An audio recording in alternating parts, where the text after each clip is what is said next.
예수께서 그들에게 항상 기도하고 낙심하지 말아야 할 것을 비유로 말씀하여 이르시되, 어떤 도시에 하나님을 두려워하지 않고 사람을 무시하는 한 재판장이 있는데, 그 도시에 한 과부가 있어 자주 그에게 가서 내 원수에 대한 나의 원한을 풀어주소서 하되, 그가 얼마 동안 듣지 아니하다가 후에 속으로 생각하되, 내가 하나님을 두려워하지 않고 사람을 무시하나 이 과부가 나를 번거롭게 하니 내가 그 원을 풀어주리라. 그렇지 않으면 늘 와서 나를 괴롭게 하리라 하였느니라. 주께서 또 이르시되, 불의한 재판장이 말한 것을 들으라. 하물며 하나님께서 그 밤낮으로 부르짖는 택하신 자들의 원한을 풀어주지 아니하시겠느냐? 그들에게 오래 참으시겠느냐? 내가 너희에게 이르노니 속히 그 원한을 풀어주시리라. 그러나 인자가 올 때에 세상에서 믿음을 보겠느냐 하시니라.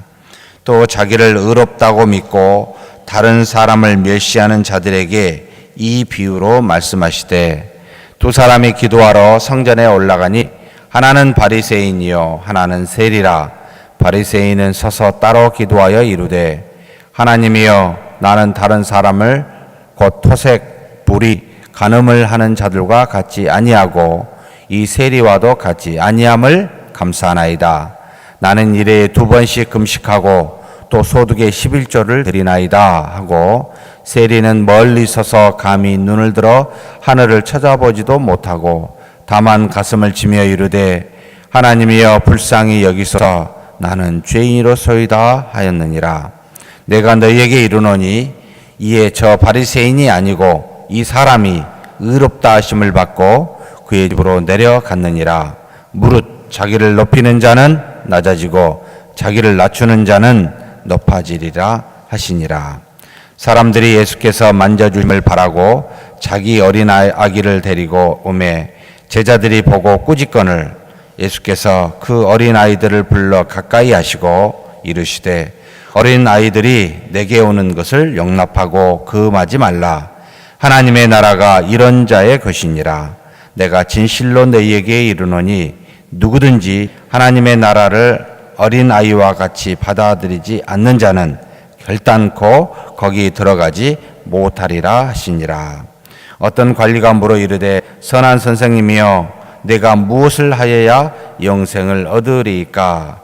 예수께서 이르시되, 내가 어찌하여 나를 선하다 일컫느냐? 하나님 한 분 외에는 선한 이가 없느니라. 내가 계명을 안 하니 간음하지 말라, 살인하지 말라, 도둑질하지 말라, 거짓 증언하지 말라, 내 부모를 공경하라 하였느니라. 여짜오되, 이것은 내가 어려서부터 다 지키었나이다. 예수께서 이 말을 들으시고 이르시되, 내게 아직도 한 가지 부족한 것이 있으니 내게 있는 것을 다 팔아 가난한 자들에게 나눠주라. 그리하면 하늘에서 내게 보화가 있으리라.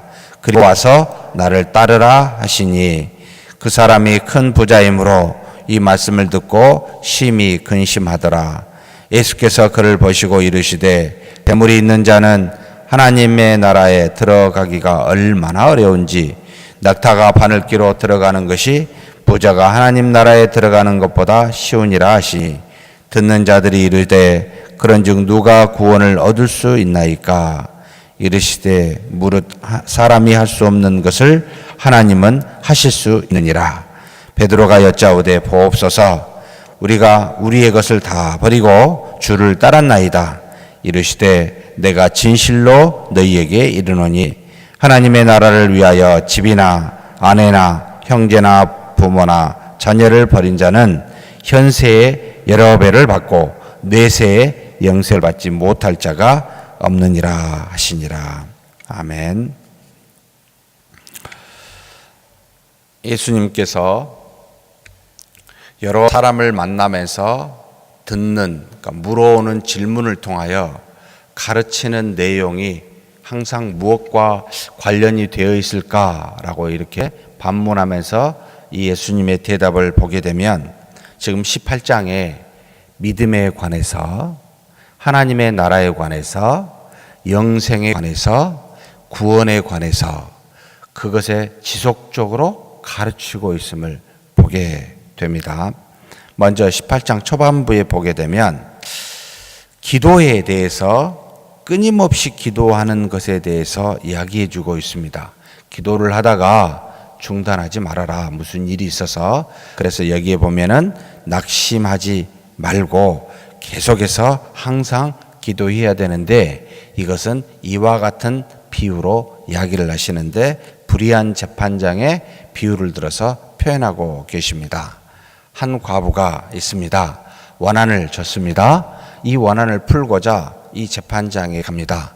이 재판장은 누가 봐도 바른 재판장인 듯 보이지 않습니다.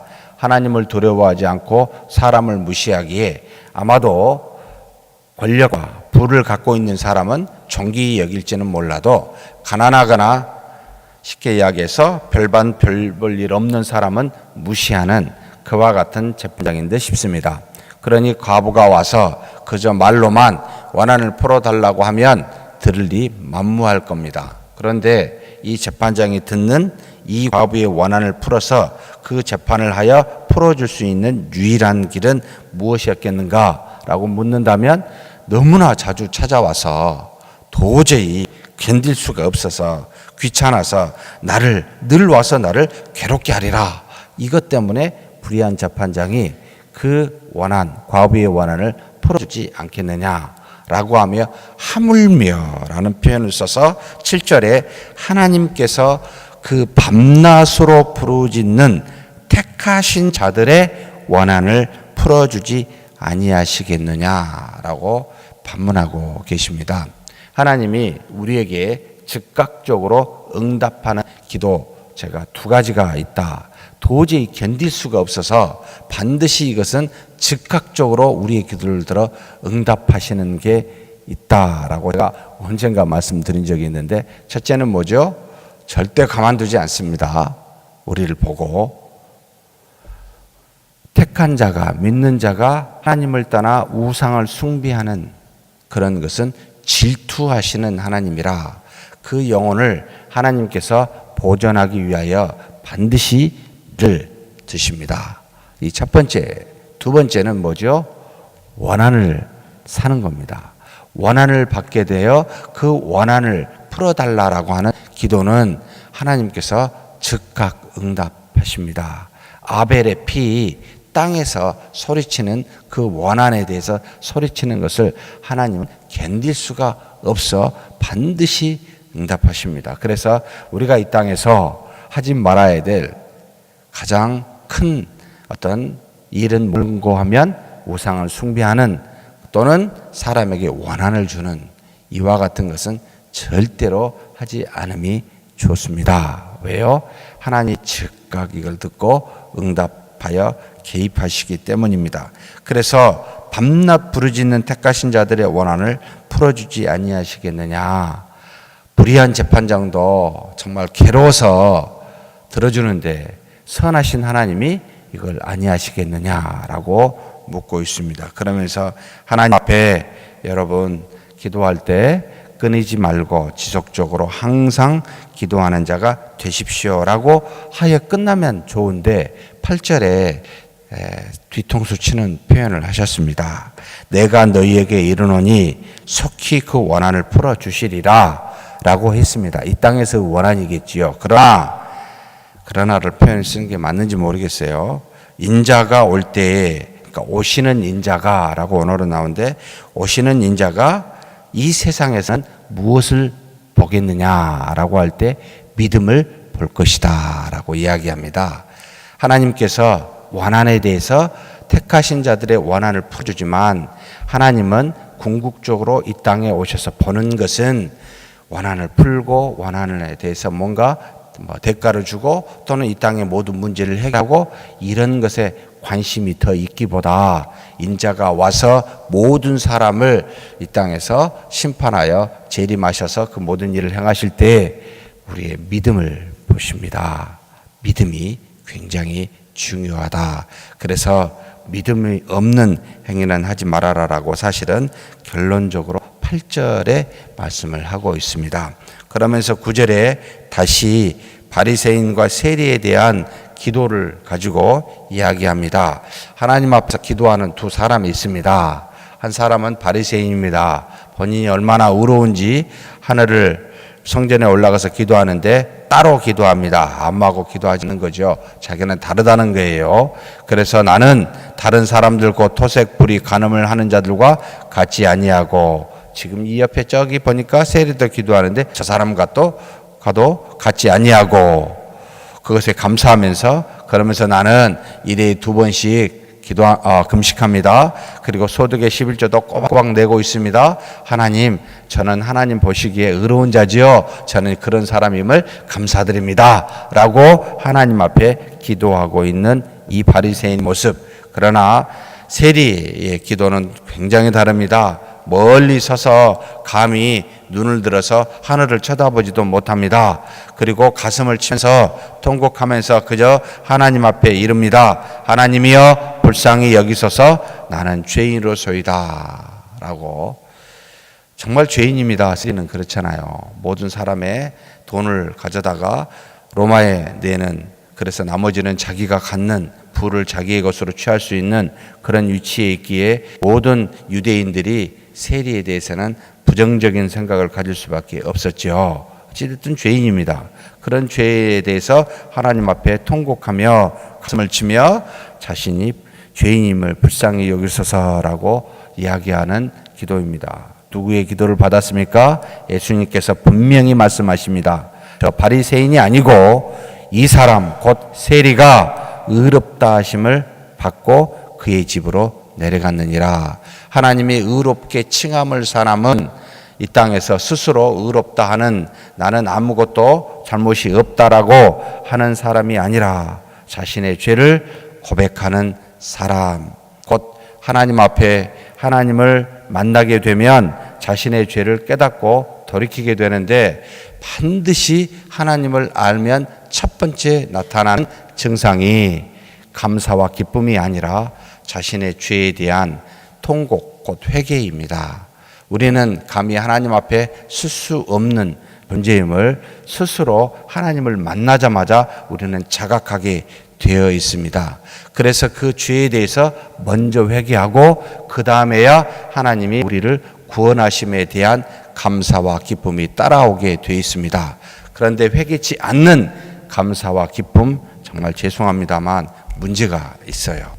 바른 신앙인이 아닐 수 있고 구원받는 자가 아닐 수 있습니다. 그저 자신의 행하는 의, 상대적인 비교로 다른 사람과 조금 더 낫다고 의롭다고 하는 그 행함의 그 어떤 것으로 하나님 앞에서 나는 이런 사람입니다 라고 하는, 실질적으로 하나님을 만나지 아니한 삶, 사람과 만나 사람 속에서 비교하여 자신을 나타내는 사람, 그러나 하나님 앞에 서면 모든 사람이 100%입니다. 저보다 죄인이라고 고백할 수밖에 없습니다. 그래서 참된 신앙인은 항상 자신이 죄인임을 인정하고 있는 상태, 이게 바로 저 사람의 깊은 믿음이 그리스도와 하나님과 가까이 있는 믿음이 있다라고 우리는 눈으로 확인할 수가 있습니다. 자기 입에서 난 죄인입니다, 나는 하나님 앞에 무엇도 할 수 없는 존재입니다라고 자각하는 건, 저 사람이 하나님과 가까이 있구나라는 걸 우리는 알게 됩니다. 사랑하는 성도 여러분, 하나님과 멀어질수록 사람과 비교하고 자신이 드러나고, 하나님과 가까워질수록 자신의 죄가 더 드러남을 꼭 기억하십시오. 그러면서 14절에 결론적으로 말씀하십니다. 이 사람이 의롭다 하심을 받고 그의 집으로 내려갔느니라. 무릇 자기를 높이는 자는 낮아지고 자기를 낮추는 자는 높아지리라. 이 땅에서 한없이 낮아지십시오. 그러면 세상에서 한없이 높아집니다. 이게 바로 진리의 법칙입니다. 이 세상에서 낮아지면 낮아질수록 하나님의 나라에서 높아진다는 거 기억하셨으면 좋겠습니다. 그거에 대해서 15절에서 17절에 하나님 나라를 가지고 어린아이를 빗대어서 가르치고 있습니다. 많은 사람들이 자기 아이를 예수님께 데려옵니다. 만져주기를 바랍니다. 초자연적인 능력을 가지고 있으니, 하나님의 아들로서 무언가 능력이 있으니 자기의 자녀가 잘 되기를 바라는 모든 부모는 자녀들을 예수님께 데려와 만져주기를 바랐겠지요. 그것을 본 제자들이 꾸짖습니다. 그렇지 않아도 사람도 많은데 시끄럽게 어린아이까지, 어린아이는 천방지축이잖아요. 왔다 갔다 하잖아요. 정말로 정신이 하나도 없습니다. 그러니 꾸짖을 수밖에 없어요. 왜 애들 데리고 오느냐고 예수님께서 말합니다. 그 어린아이들을 불러 가까이 하라 하시고 어린아이들을 내게 오는 것을 용납하고 금하지 말라라고 제자들에게 말합니다. 왜 그렇습니까? 어린아이를 사랑해서, 모두를 다 사랑하십니다만 하나님 나라가 이런 자의 것임을 알기 때문입니다. 왜 어린아이와 같은 사람이 하나님 나라에 합당하다라고 말씀할까요? 어린아이의 무지가 아니라 어린아이의 순수함 때문에 그렇습니다. 17절에 해설하고 있습니다. 내가 진실로 너희에게 이르노니 누구든지 하나님의 나라를 어린아이와 같이 받아들이지 않는 자는 결코 거기 들어가지 못한다라고 말합니다. 어린아이와 같이 받아들이는 순수함, 믿음은 주 예수 그리스도를 그렇게 있는 대로 받아들입니다. 내 생각대로 받아들이지 않습니다. 내 의도대로 어떤 부분은 받아들이고 어떤 부분은 받아들이지 않는 그런 어린이 아니라 어린아이는 있는 그대로 보고 있는 대로 받아들이기에 이와 같이 순수한 자들이 하나님의 나라에 들어가더라. 먹고 싶은 것만 먹지 마십시다. 쓰더라도 정말 다 듣고 먹었으면 좋겠습니다. 우리에게 아픈 말이라도 받아들이셔야 됩니다. 하나님의 말씀이기 때문에 아이들은 가리지 않고 받아들여서 이와 같이 하나님의 나라에 대해서 이야기하고 있습니다.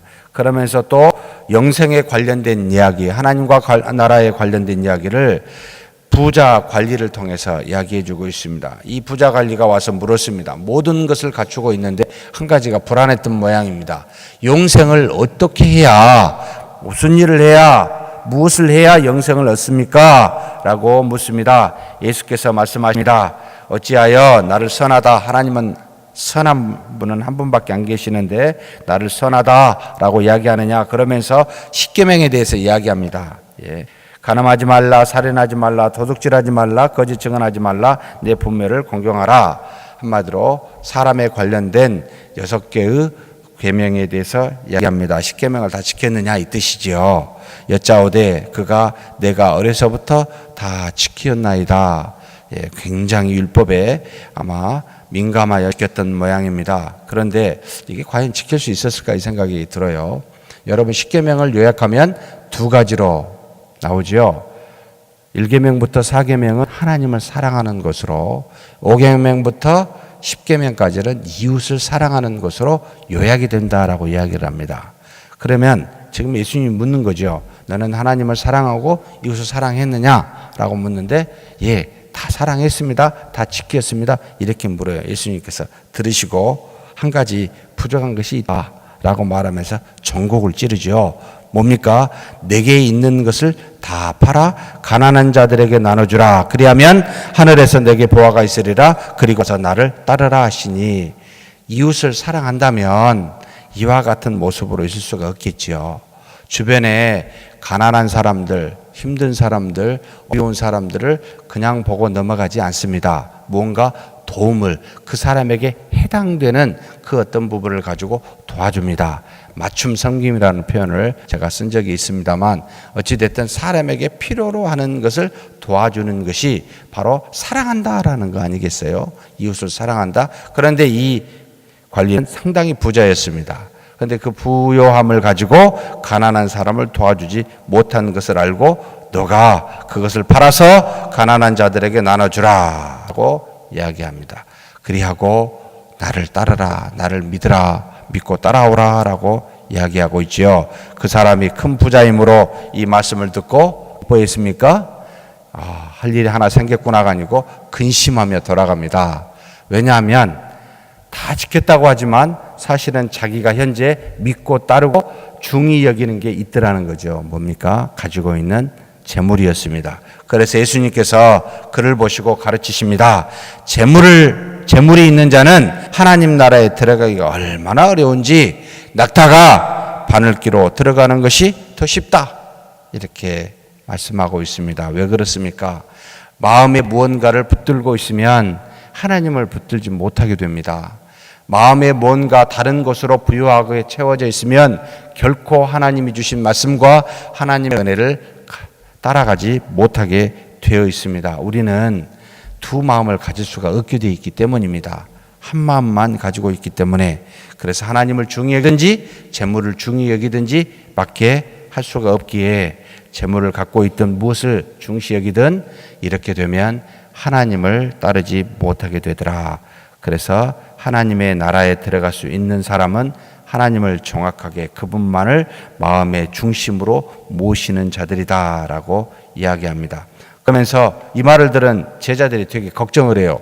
아니 그러면 어떻게 이런 유대인도 들어가지 못하면 어떻게 들어갈 수 있지? 우리는 들어갈 수 있나? 이런 걱정을 한 모양입니다. 그래서 묻습니다. 누가 구원을 얻을 수 있습니까? 그러면 예수님께서 말씀하십니다. 굉장히 중요한 표현이죠. 27절입니다. 핵심이기도 합니다. 이르시되 무릇 사람이 할 수 없는 것을 하나님은 하실 수 있느니라. 사람이 이렇게 저렇게 해서 구원을 얻을 수 있다라고 생각하지 말아라. 구원은 누구에게 속한 것이다? 하나님께 속한 것이니 하나님께서 하실 수 있다. 사람은 할 수 없다. 곧 구원은 사람이 할 수 있는 것이 아니요 오직 하나님만이 하실 수 있는 것이니 그분의 뜻에 달려있다라고 가르치고 있습니다. 사랑하는 성도 여러분, 우리의 믿음과 구원은 하나님이 주신 것입니다. 우리가 따라갈 것이 못 되더라라는 것이지요. 그래서 이와 같은 모습으로 사는데 베드로가 대답합니다. 보옵소서, 우리가 다 우리의 것을 버리고 주님을 따랐습니다. 예수님께서 말씀하십니다. 진실로 너희에게 이르노니 하나님의 나라를 위하여 집이나 아내나 형제나 부모나 자녀를 버린 자는 현세에 여러 배를 받고 내세에 영생을 받지 못할 자가 없느니라. 이 땅에 주님만을 모시고 하나님만을 받아들이며 그분의 뜻대로 살고자 모든 것을 버린 사람은 버린 모든 것의 이상의 여러 배를 이 땅에서도 받을 것이요 영원한 생명을 받지 못할 자가 없게 되더라고 말씀하고 있습니다. 사랑하는 성도 여러분, 믿음 때문에 집이나 아내나 형제나 부모나 자녀를 버린 자가 있습니까? 이 버린다는 것은 완전히 그냥 다 없애버린다는 뜻이 아니고 중심에 있지 않다는 뜻입니다. 하나님만이 중심에 있고 나머지는 어찌 보면 차선이라는 뜻입니다. 혹시 중심에 하나님이 아닌 다른 것이 있습니까? 정말 조심하셔야 됩니다. 그것으로 반드시 시험이 오기 때문에 그렇습니다. 반드시 옵니다. 아브라함에게 내가 너에게 준 이삭을 달라라고 하는 시험을 받게 됩니다. 하나님이 주신 겁니다. 하나님의 은혜입니다. 약속의 아들입니다. 다시 도로 달라 하십니다. 왜요? 너가 하나님을 중시 여기느냐? 하나님이 주신 선물을 더 중시 여기느냐? 마음의 중심이 뭐냐? 라고 묻고 있는 것이지요. 아브라함은 이삭을 드렸습니다. 하나님의 것이니 하나님께 드려도 된다라고 하나님을 중심으로 사는 믿음을 갖고 있었습니다. 그런 저와 여러분이 되기를 주의 이름으로 축복합니다. 하나님 아버지 감사합니다. 이 땅에 살면서 우리가 많은 일들을 만나게 되지만 하나님 억울한 일이 있거든 하나님 앞에 밤낮으로 부르짖어 기도한 우리가 되게 하여 주옵소서. 무슨 기도이든 하나님 끊이지 않고 낭망하여 쉬는 일이 없고 항상 하나님 앞에 기도하래. 하나님 우리가 이 땅에 살면서 기도 응답으로 살지 않게 하여 주시고 하나님이 주신 믿음으로 사는 자 되게 하여 주시옵소서. 이 땅에 우리가 혹 다른 사람과 비교하여 바리새인과 같이 우리가 스스로를 의롭다 여기지 않는지 우리 자신을 돌아보게 하여 주시옵소서. 정말 세리와 같이 하나님 앞에서 우리는 죄인으로서이다, 우리를 불쌍히 여기소서라고 기도하는 그런 겸손한 우리 모두가 되게 하여 주시고 하나님과 밀접한 관계를 맺어 내 자신의 죄를 항상 잊어버리지 아니하고 기억하는 지혜로운 모습으로 살아가도록 도와주시옵소서. 이 땅에 살되 하나님 순수한 어린아이와 같이 하나님의 나라를 가리지 아니하고 내 생각대로 재단하지 아니하고 있는 그대로 하신 말씀대로 받아들이는 그런 순수한 마음을 갖게 하여 주시되 하나님이 주신 영원한 영생, 정말로 하나님 세상에 있는 모든 것을 마음의 중심에 주지 아니하고 하나님만을 중심에 두어 구원에 이르는 영생에 이르는 우리 모두가 되게 복을 내려 주시옵소서. 감사하고 우리 주님 예수님의 이름으로 기도하옵나이다. 아멘.